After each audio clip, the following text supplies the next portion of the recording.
Hello and welcome to the first English Today business DVD. In our new story, On the Job, you'll meet two young career girls, and with them you'll learn about company life and the language you use in the workplace.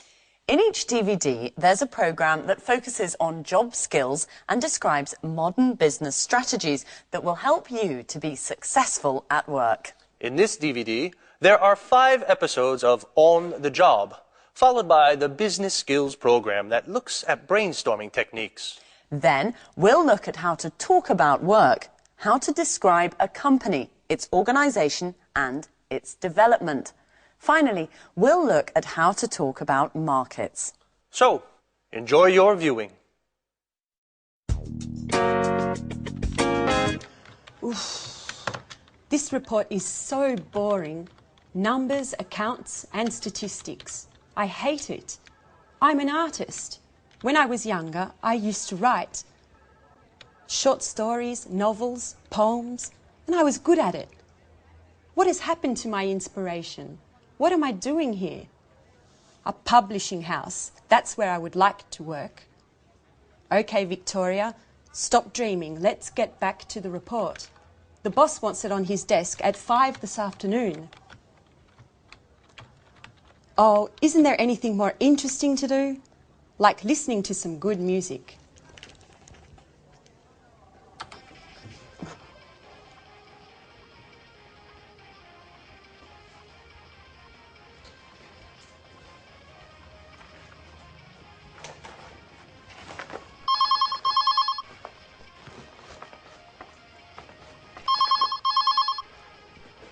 Telephone. Oh, the phone. Hello, this is Victoria Lee. Oh, Lucy, what can I do for you? No, I'm not busy. Well, actually, I am very busy. I have to write a boring report for the boss. Anyway, what is it? Is there a problem? What? Mr. Lewis wants to speak with me. Really? Yes, of course. Put him through. Good morning, Mr. Lewis. It's a pleasure to hear from you. How are you? I'm fine, sir. What can I do for you? Yes, I know the product. It's very interesting, innovative, and the marketing department thinks it has a lot of potential for the international market. What? Me? Really? Thank you, sir.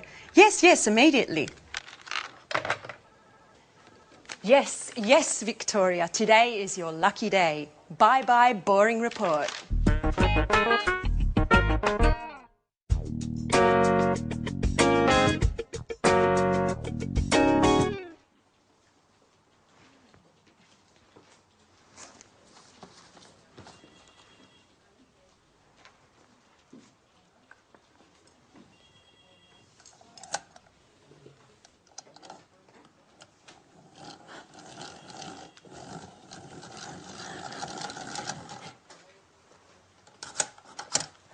So, you are Anne Baxter. Yes, I am. I'm sorry. Really, I'm so sorry.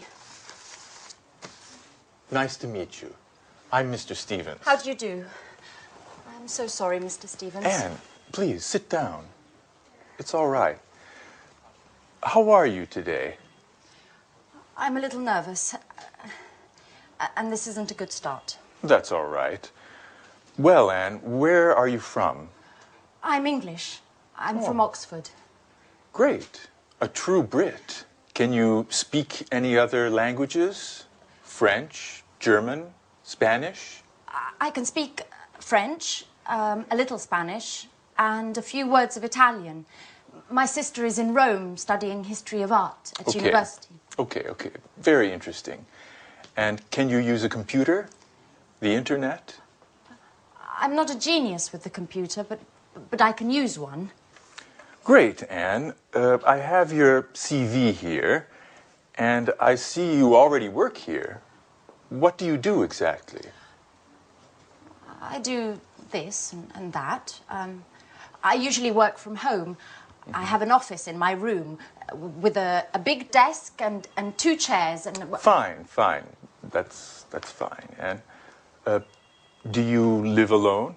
No, I share a flat with my Australian friend Alice. And there's a new flatmate now. His name is Jack. He's from New York. He's very nice. That's fine, that's fine. Great, and you're very well prepared. You have a good education, and you're very precise. You're just the person for this internship. Oh, thank you, Mr. Stevens. Thank you so much for this opportunity.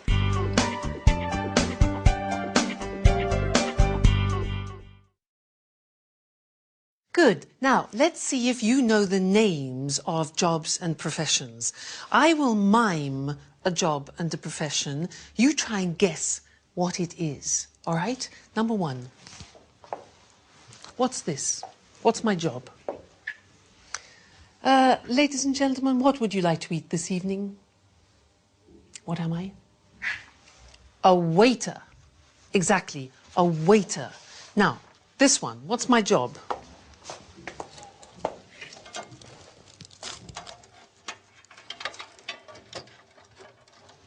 Difficult job. I'm a computer technician. A computer technician. Okay, next one. This one.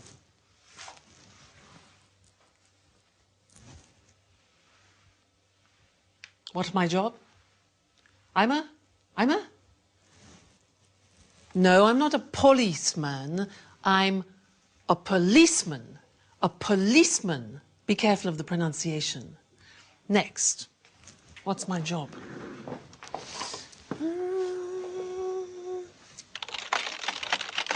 Hello? Hello? Yes, yes, yes. Thank you. What's my job? I'm a difficult one. Secretary. Listen to the pronunciation. I'm a secretary. Next one. Let's see. Here. This one here.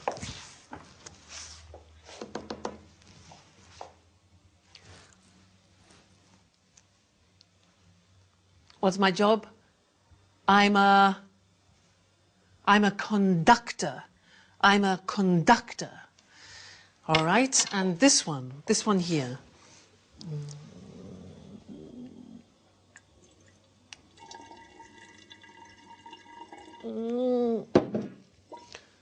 I'm a scientist. Again, a difficult pronunciation.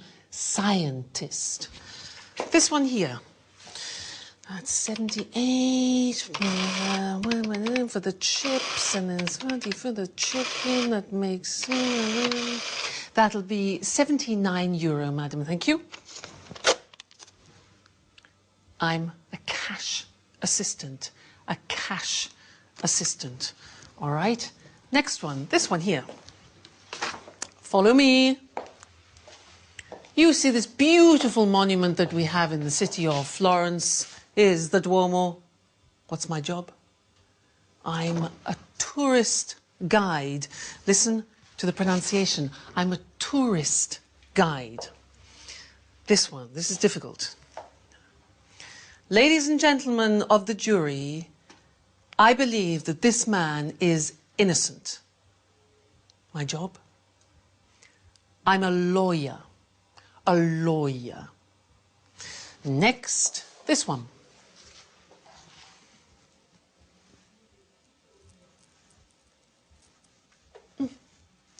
I'm a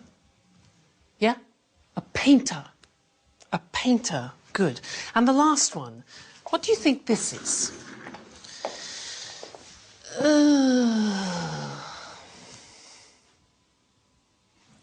I'm retired.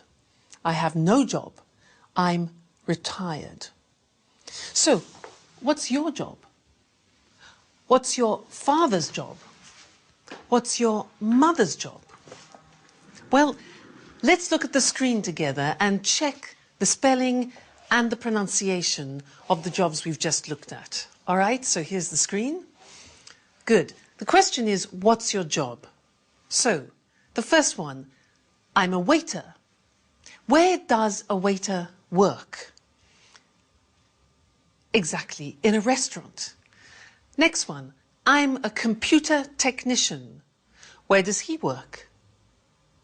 Exactly. In a company. I'm a policeman. Where does a policeman work? In the police headquarters. Headquarters. All right? Next. I'm a secretary. Pronunciation, secretary. Where do I work? In an office. Okay? I'm a conductor. Where do I work? In the theatre. In the theatre. I'm a scientist. I work in a laboratory. A laboratory. Difficult pronunciation. Next.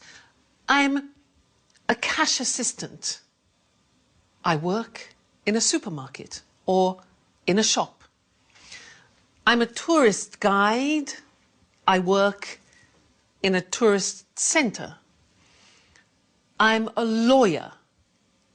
I work in a law court. A law court. I'm a painter. I work in a studio. I'm retired. I don't work. I stay at home. Okay? Now, those are some different jobs and professions. Now, let's look at some of the questions that you can ask people about their jobs. Let's look at the screen again. You could ask, for example, do you like your job? Or you could ask, do you have responsibility in your job? Or what about this? Do you have a good salary? Does your salary reflect your job? Or training, education. Do you attend training courses? Another one, this. Do you have promotion prospects? Promotion prospects. Another one, are the working conditions good? Are the working conditions good, like holidays, for example? Then, do you meet a lot of people? Do you meet a lot of people? And one more, is your job creative? Is your job creative? So those are the questions you can ask in conversation, talking about jobs. Good. Well, that's the end of the first lesson, and I look forward to seeing you in the second. Bye.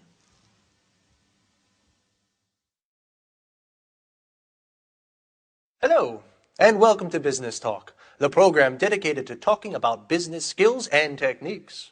Today's programme is all about brainstorming, a very popular conference technique designed to obtain the maximum number of ideas relating to a specific subject. In a bit, Lucy and I will give a short demonstration so you can see what it is all about. But first of all, what does brainstorming mean? And why is it used? Well, people put their ideas together with the aim of finding a solution to a specific problem. Exactly. It's a group activity. All the members suggest ideas and their contributions then stimulate new ideas. And the first rule is any idea is acceptable. Sometimes it's the most outrageous idea that can help generate a solution to the problem. The ideal number of people for a brainstorming meeting is from 3 to 8. Too many people could get a bit out of hand. Well, even 8 people calling out ideas and making comments could get chaotic. So it's useful to have a facilitator, a person who doesn't contribute but keeps the session on course and records the ideas on a flip chart. And although this is a common technique used in the corporate world, you might be surprised to know that during a brainstorming meeting, all hierarchy and roles disappear. The philosophy behind this strategy is to create a real sense of democracy within the group, so that everyone feels their opinions are valued. Now, there are certain principles to follow so that brainstorming works well. But before we look at these, let's do a little brainstorming so you actually see how it works. Okay, now there are only 2 of us, and there should really be 3 or more people in a brainstorming meeting, but this is just to give you an idea. So listen carefully to the language we use. Let's imagine the situation.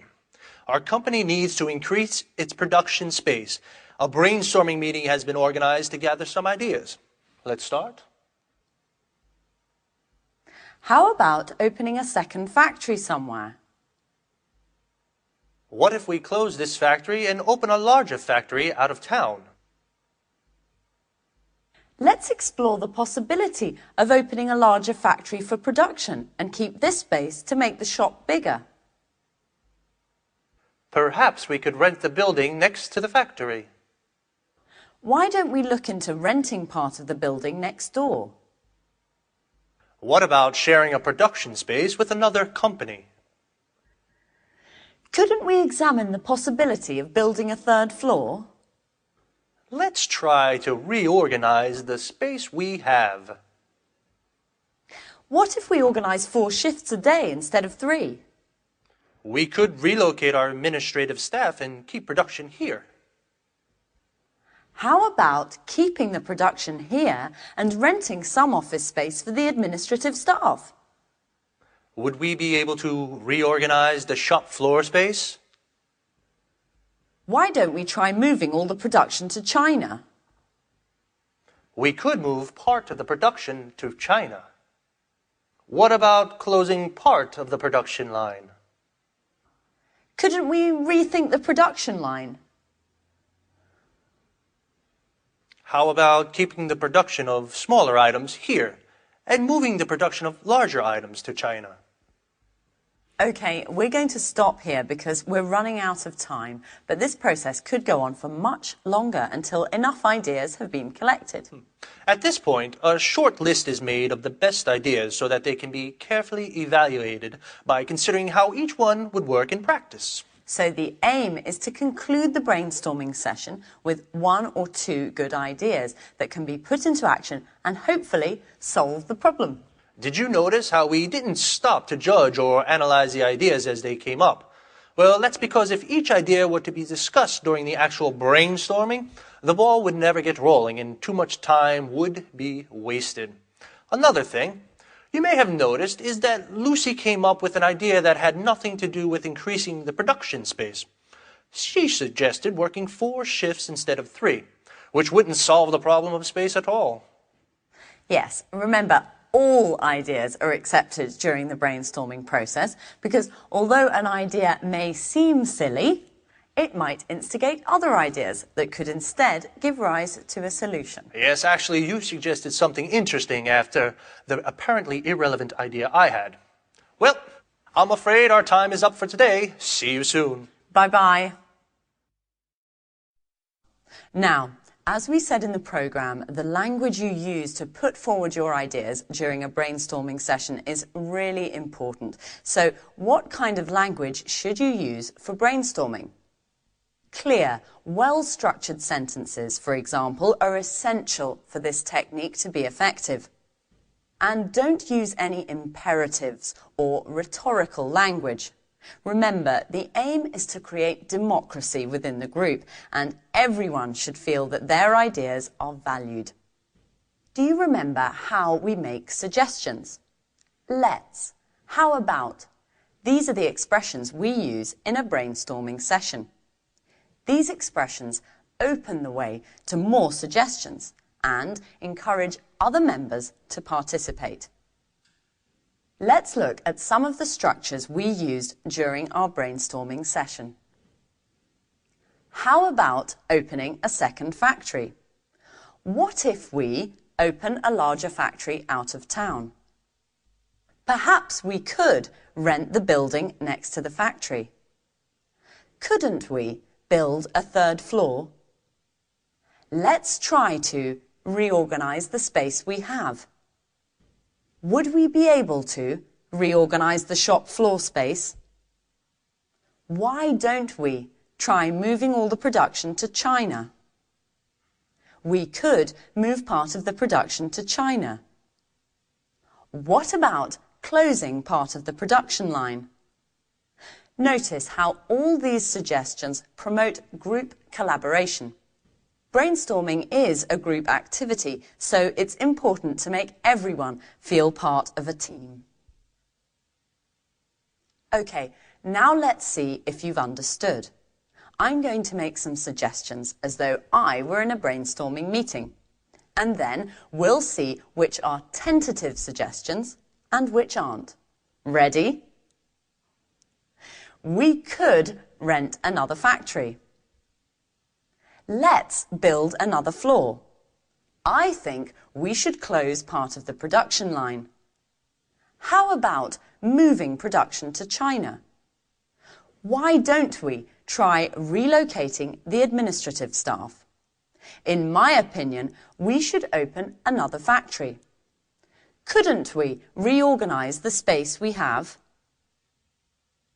So, of these 7 ideas, 2 are not actually suggestions. Which 2?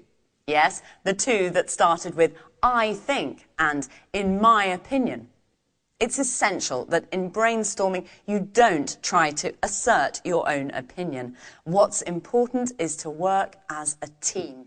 Try to limit the use of I and use we instead.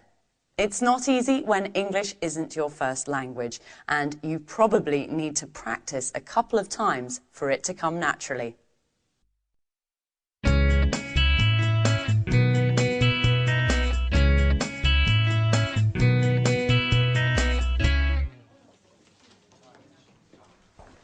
Right this way. And this is Gary. And this is Rachel. Hello. Hi. Pleased to meet you. Rachel is a very important team member at our publishing house. She knows everything about the company. Thanks. She was our first employee, 1985. 1985. And she can answer any questions you may have. Okay, Anne, you're in good hands. Have a productive day. Oh, all right, Anne. Are you ready?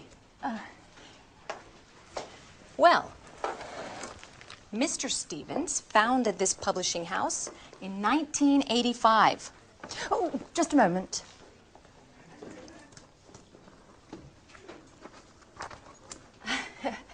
Okay. I'm ready now. Our first product was a children's book. It was very successful and sold more than 3 million copies. We had 20 different translations. Over time, the company changed and diversified, and we have now fiction, cookbooks, and tourist guides. Cookbooks and... I'm sorry, I didn't catch that. Tourist guides. We also have an encyclopedia of history and one of art history. Sometimes we publish economic texts, and our catalog with over 10,000 titles makes us one of the most important publishers in the country. 10,000. We also employ more than 150 people. Is everything clear?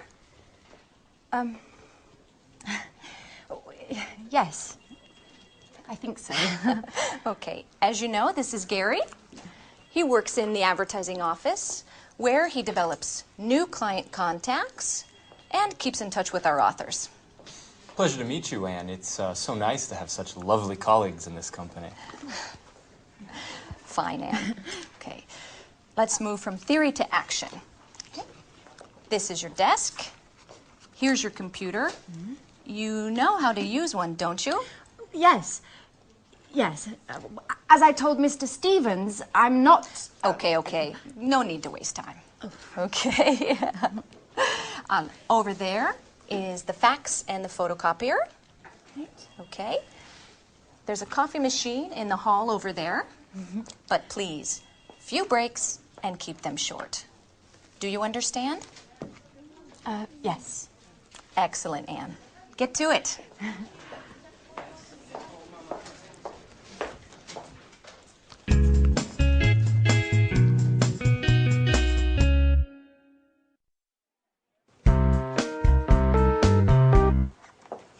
Oh, good morning, Mr. Chang. Excuse me, I was just rearranging my office. Take a seat, please. Thank you. It looks very nice here. Thank you.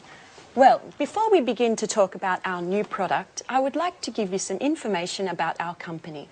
Speedmaster Spectre is a multinational company which specialises in well-designed, high-tech sporting goods.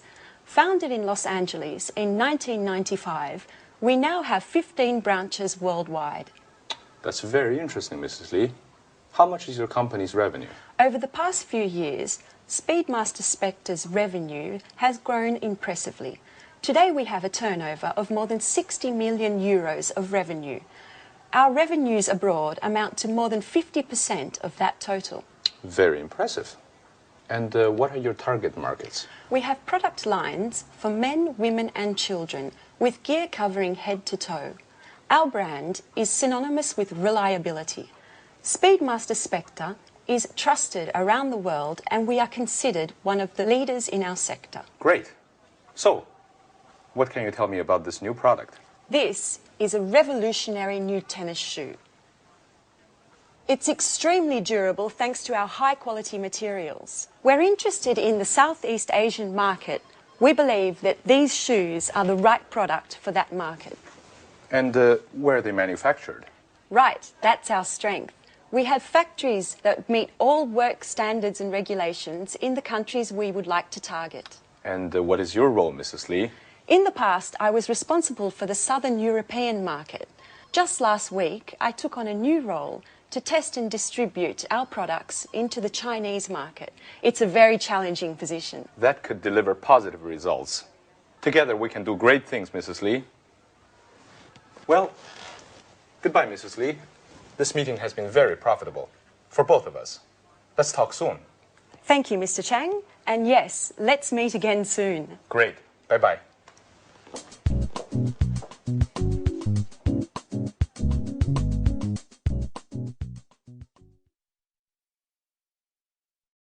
Now, we just saw Victoria doing a presentation of her company, Spectre, and I would like to look at the questions that we usually ask about companies. Let's look at those together on the screen. So, the first question we usually ask is about the type of company. We say, what type of company is it? For example, a multinational, a private, a public, a family company. Another question we often ask is about the main or the principal activity. So the question would be, what does the company do, or what is its main activity? For example, manufacturing or engineering or production. Another question is about the employees. Look at the pronunciation of that.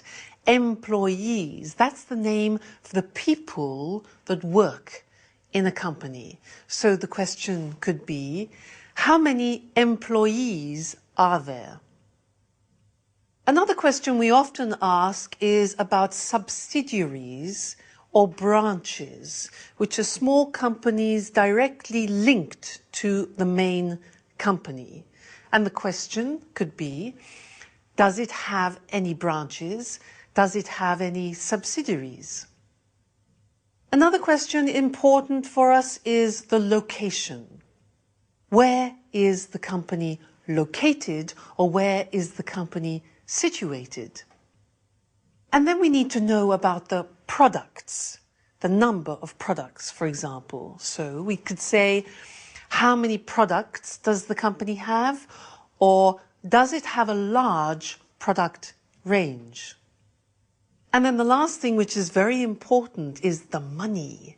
And when we talk about the sales, the profit, etc., we talk about turnover or revenue. And the question is, what is the annual turnover or revenue of the company? Okay, so those are typical questions. Now, let's look at some answers. In order to do this, I want to compare Spectre, which Victoria works for, and then I want to look at the company that my brother owns, because my brother has his own company. He's the owner-manager of the company. He's the director. But it's very different to Spectre. So let's look at the difference between them, and let's look at the screen. Now, if you can see, Spectre is a multinational company. It's a very big company. But My brother's company, which is called Decorate, is a small family company. Now, Spectre specializes in these, in sports goods, especially these high-tech shoes. But my brother's company, Decorate, produces kitchenware, objects like this. Kitchenware, things for the kitchen. The employees. Now, in Spectre, they have 1,500 employees. It's a big company. But in my brother's company, there are only 37 employees. Then the branches. Well, Spectre is a multinational. It has 15 branches and factories abroad. But my brother has only one head office. What about the location? Well, Spectre is located in America, in Los Angeles, but my brother's company is located in Manchester, in England. Then, the product range, well, Spectre, this company has many products. It has 140 products. But my brother's company only has 20 so far. Then, let's think of the turnover. Well, Spectre has a turnover of 60 million euro. My brother has a turnover at the moment of 750,000. But that's not bad. So that's the language that we use when we're talking about companies in general. So next time in the third lesson, we'll talk about something new. And I'll see you then. Bye.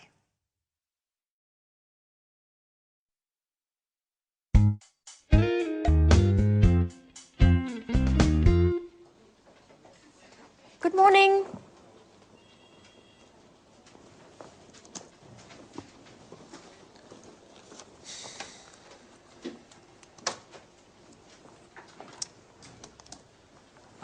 So, are you ready? Yes, quite ready. Okay, then let's begin.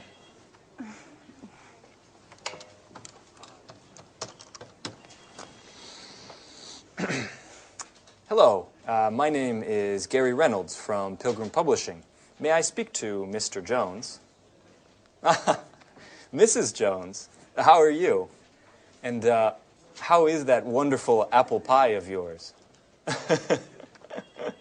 I'm fine, thanks. Certainly, I'll hold. With a wink and a nudge, you can get whatever you want, even imaginary apple pie. This author is too important for us. Right. Hello, Mr. Jones. How are you? I'm fine, thank you. I wanted to know if you are interested in contributing to a new cooking guide that we have to bring out soon. Yes, it's a 6-volume collection of recipes to fit the needs of all tastes, with a detailed photo guide for preparation and cooking techniques. And we have to have the materials by the end of next month. Right. Exactly. Sure. Of course. Yes. Excuse me. Could you hold on for a moment? Anne, that's enough. Stop now. I can't concentrate. Oh, sorry, Gary. Sorry. Yes. As I said earlier, if you accept, I can send you a copy of the contract that you should sign and return. No, I'm sorry. We can't wait until next Tuesday. Well, I'll have to check with my boss. I need to ask Mr. Stevens if we can organize a meeting for next week. In the meantime, do you need any prep materials?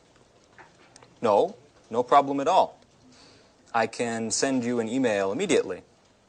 Okay, goodbye. It was a pleasure speaking to you.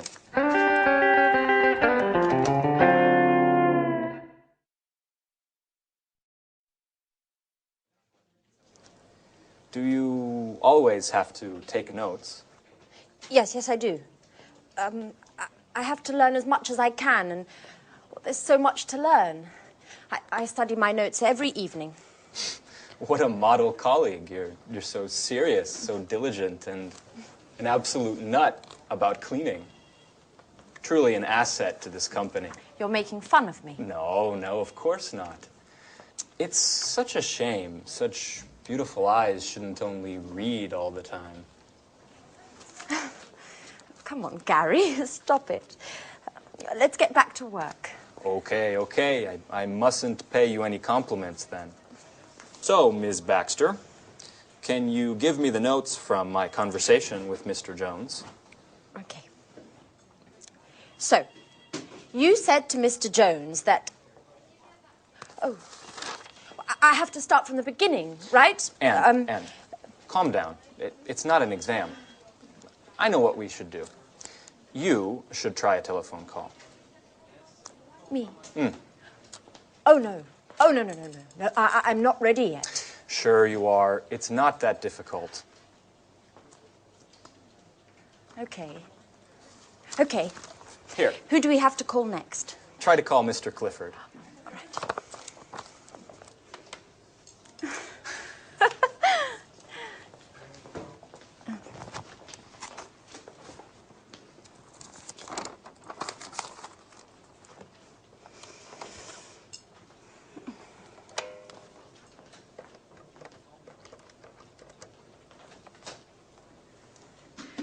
Hello, this is Anne Baxter from Pilgrim Publishing.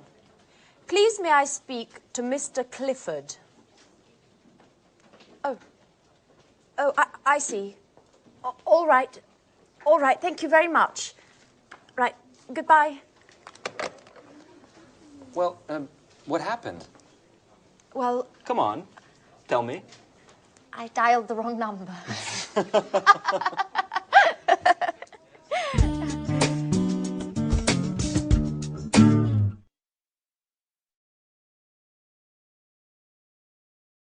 Good. Now, let's look at company organization. As I said before, companies are usually divided into departments. So let's look at some different departments in a large organization. For example, you can have human resources. Now, human resources is usually personnel, it's training. Training is like education, and it's wages and salaries. Human resources. Another department is finance. Now, in finance, you usually have the areas of purchasing, which is buying things, also customer accounts and other financial services. The next department is production. Now, in this particular department, you have producing the goods, you check the quality, you do the packaging, and you distribute the goods to customers. That's production. And the last one we're going to look at is marketing. And in marketing, you advertise the product and you organize sales. So, here they are: human resources, finance, production, and marketing. Now it's your turn. I am going to describe some activities in these departments, and you must decide which of the department the activity is in, okay? I'll give you an example. For example, which department recruits staff? Recruits, that's a difficult verb, takes on staff. Which one? Human resources, finance, production, marketing. Exactly, human resources. Now, you go. Which department creates an image? Creates an image. Marketing. Good. Next one. Which department manufactures and produces the goods? Oh, it's easy. Production. All right. Next one. Which department, very important, pays salaries? Salaries. Human resources, exactly. Next one. Which of these departments packs the goods in boxes and in crates? Which packs the goods? Packaging. No. Marketing, no. Production, exactly. It's production. All right. Next one. Which of these prepares invoices? Now, do you know invoices? Invoices are like the bills that you send to customers or suppliers. Which one? That's a job for finance, exactly. Next one. Which department checks the quality of the goods? The quality? Marketing? No. Production, that's it. Good. Next one. Who trains the staff? Who teaches the staff? Who organizes courses? Yeah. Human resources, all right? Now, who dispatches the products? Dispatches, that sends the products. Which one? It is production, actually. It's production. This is easy. Which one designs an advertising campaign? An advertising campaign, obvious. Marketing. Okay.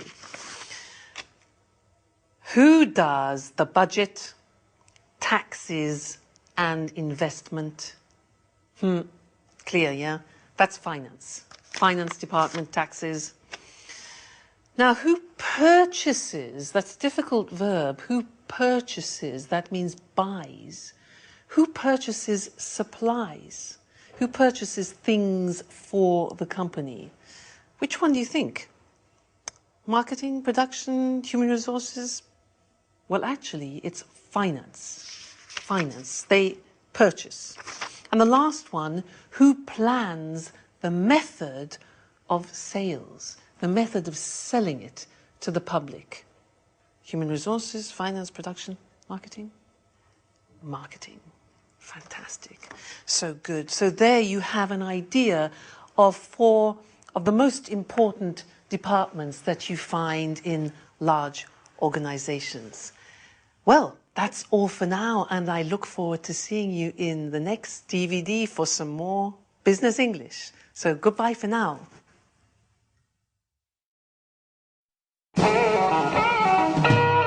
So, Mr. Stevens, may I begin to explain our typographic services? Just a moment, Mr. Richardson. I'm still waiting for our new intern. She has a lot to learn, and I think our meeting would be very useful for her. Good morning. I'm sorry I'm late, Mr. Stevens. Never mind, Anne. Anne, this is Mr. Richardson. How do you do? Good morning. Anne, I see you've had your hair done. Very nice. Oh, thank you, Mr. Stevens. It looks like you were out late last night. I hope you had fun. Were you at a party or perhaps a club? Oh, no. I was at home. Actually, it was quite a difficult night. And anyway, I don't want to bore you with my personal problems. Right. So, Mr. Richardson, tell us about your typographical services then. Founded by Charles Emerson, Montex has been active in the typographic market since 1985. From the beginning, we have been known for our innovation and high-quality products. Mr. Emerson's children, John and Lucy, have continued the tradition by improving and enlarging the family business.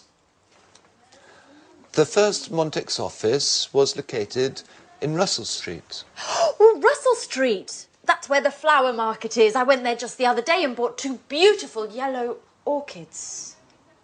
I'm sorry. I'm sorry, Mr. Richardson. I didn't mean to interrupt you. As I was saying, over the years and following changes in the market, our company has diversified and extended its line of products. We've purchased the latest technology, offering our customers the best package available on the market today. In 2000, we moved to a larger office space in order to improve production. Our new headquarters are located in Rodney Road, And we have approximately 55,000 square metres at our disposal. Well, that's a huge space. Yes, that's right. It's very big. Anyway, our first success was with brochures, marketing flyers, pamphlets and company catalogues. We also provided business cards and general printing services. Over time, we moved into book publishing as digital technology and expansions in the market gave us the skills to enter the market. Currently, we're equipped to provide highest quality publishing at an extremely competitive price. Our current capacity is more than 100 million pages per year.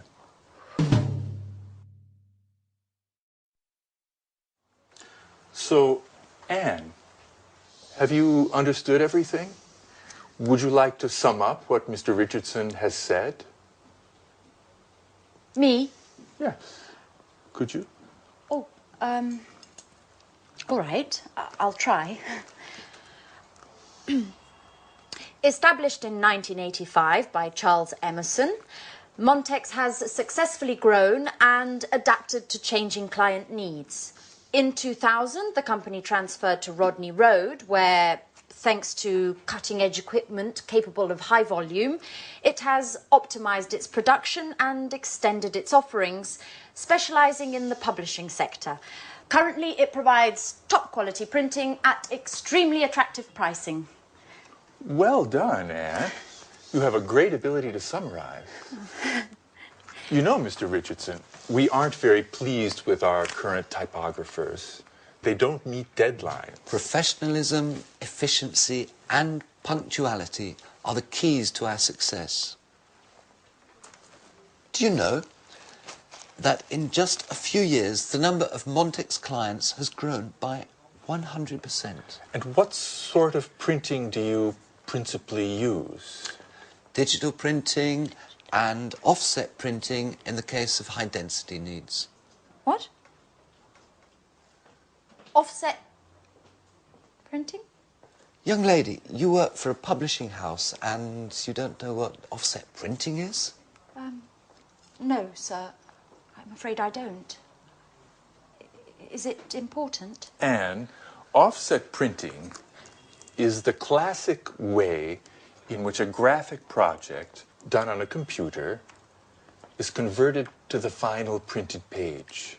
I get it. I get it. Well, it is important. It's extremely important. What an idiot I must seem. I basically told you I have no technological know-how. You know, Mr. Stevens, I am studying the editor's manual that you gave me, but I haven't got to the letter O yet.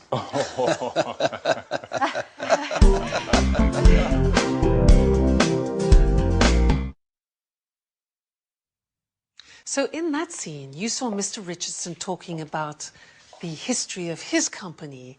Now, to help you understand the language, I would like to talk to you about my brother, because he has a company of his own, which he opened in 1993. And it's really interesting, because one day when he was in a cafe with a friend of his, he had an idea. They were sitting at a table, and between them they had an object, something like this. It was transparent with petals inside it. And he thought, well, wouldn't it be fantastic if they could fix that idea? So what he did is he designed a prototype. This is the example. And he made the first prototype of plexiglass. And you can see inside there are real natural objects in the plexiglass. Then he did some market research to see if people would like objects like this. And he found some potential customers. So then he looked for some suppliers, people who would sell him the plexiglass. Then he needed the money. So he asked some banks for financial support, and he set up, or he established, a company. He formed a partnership with his friend, And then he invented a name. Now, the name of the company is Decorit. So it's decor, which is like decoration, eat, which is eat, Decorit. Then he rented an office. He hired a secretary for administration, and he launched the first product. Now, that was in 1993, and the company has now developed a lot. And let's look on the screen, because it's interesting. When you talk about company history, you use the simple past tense. But when you talk about how a company develops, we move into the present perfect. Now, let's look at the screen and see how my brother's company has developed. Well, the company has grown. It has expanded. And the sales has increased a lot. Sales have increased a lot. Now, they needed more people, so they have taken on new staff. Probably about 7 or 8 new people. Then equipment. They have purchased new equipment because there's more production. Then the product range has developed. It has diversified, so you have more types of product than before. This was the prototype, and these are other examples. This plate here is another example of the products they have developed. So, product range has developed. Then the client base, well, they have increased now, and they have more distributors. That's good. The market now has extended from England to the whole of Europe. And as you see, investment, they have invested more in advertising and promoting the products. Then they've moved to bigger offices, the premises are much larger, and they have opened a subsidiary in France. So the company is doing really well.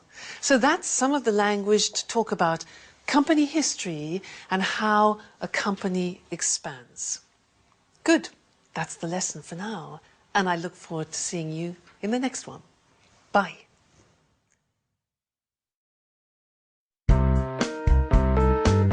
We're meeting here today to show Mr. Chang our new Smarty tennis shoes.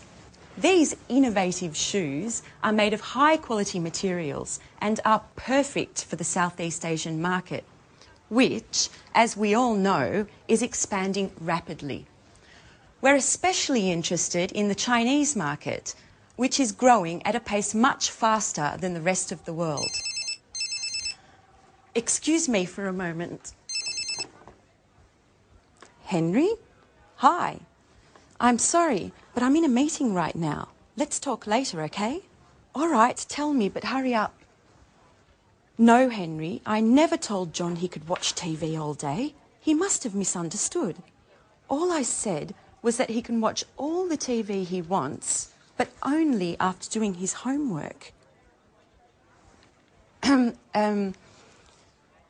This really isn't the right moment, Henry. I'm sorry. Can we continue this conversation later on this evening? Pardon the interruption. Now, as I was saying... Excuse me, Victoria, but do you think this is the right product for the Chinese market? I think that before we export Smart in the Southeast Asian market, we need to take a close look at the local competition and the market's tasters in the sector. Excellent observation, Paul. We've actually already done market research, and as Mr. Chang can confirm, demand for sporting goods in China has grown by 50% over the past 10 years. Far Eastern consumers are increasingly interested in the latest fashion. They have become the most demanding consumers of fashion and quality in the world. Isn't that right, Mr. Chang? Oh, yes. Your fashions have reached our shores. Fashion is law, especially for young consumers. In fact, purchases are driven more by trends than by the actual products. And what about the competition, Victoria? It's a well-known fact that labor costs are lower in China, and the shoes produced in China are much more cost-competitive than in Europe. Right again, Paul. However, our shoes are manufactured with high-quality materials. that target an upper level segment of the market. This market segment is quite happy to spend more on products that are well equipped, last longer, and are of a higher quality.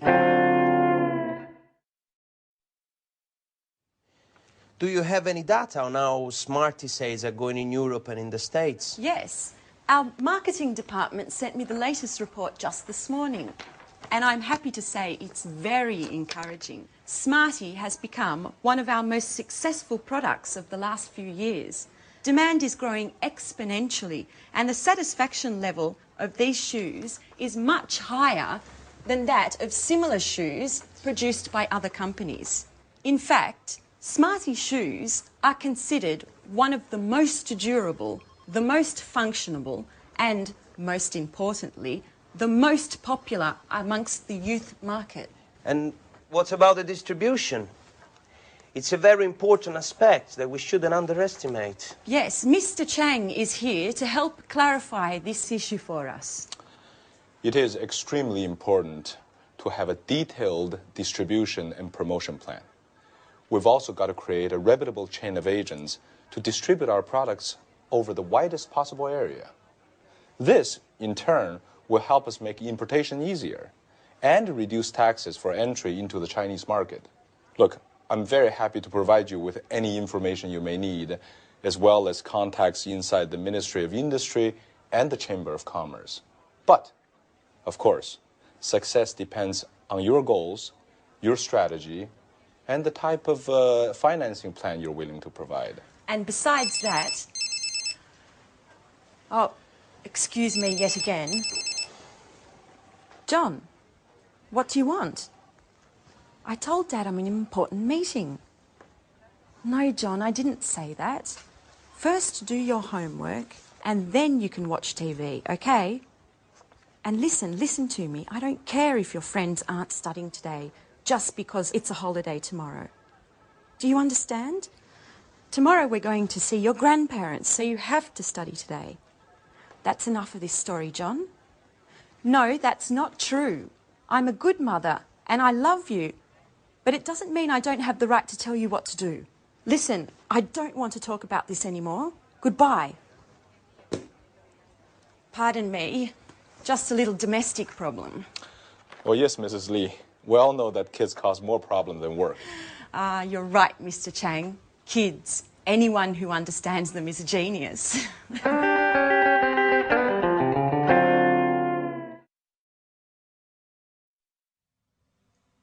So in that scene, there were some examples of the language we use when we talk about markets.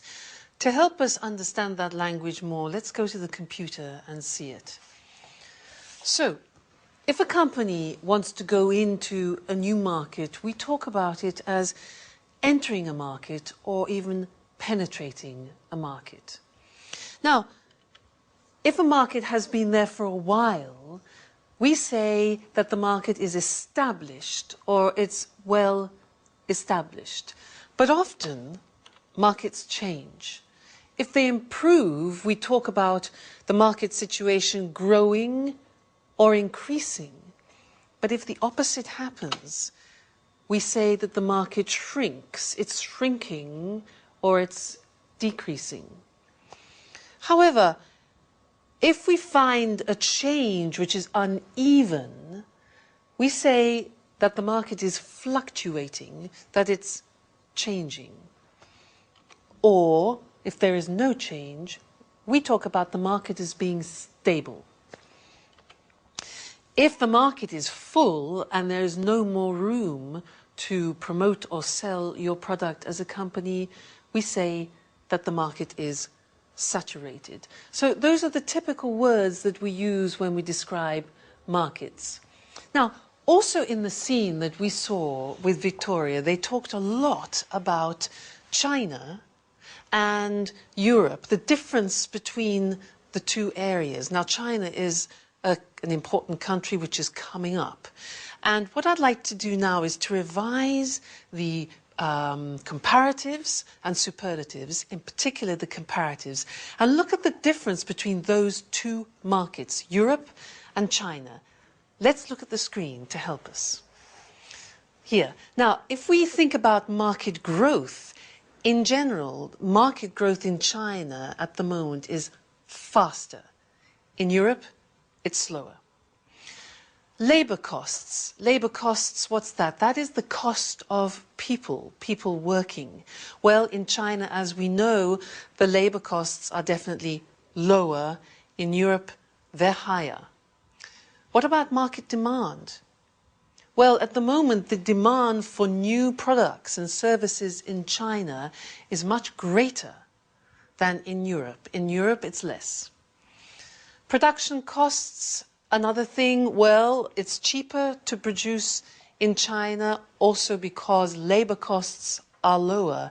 In Europe, it's more expensive. So many companies are moving to China for that reason. How about production time? Well, usually it's much shorter. It takes less time to produce in China than it does in Europe, where it's longer. But what about high tech? Well, usually high tech in China is less advanced than it is in Europe. Europe is still more advanced. That might change, though. And then design. Well, I would say that in China the situation is more traditional, whereas in Europe we are still more innovative. We're more innovative. So that's an example of how you can compare different world markets. Great.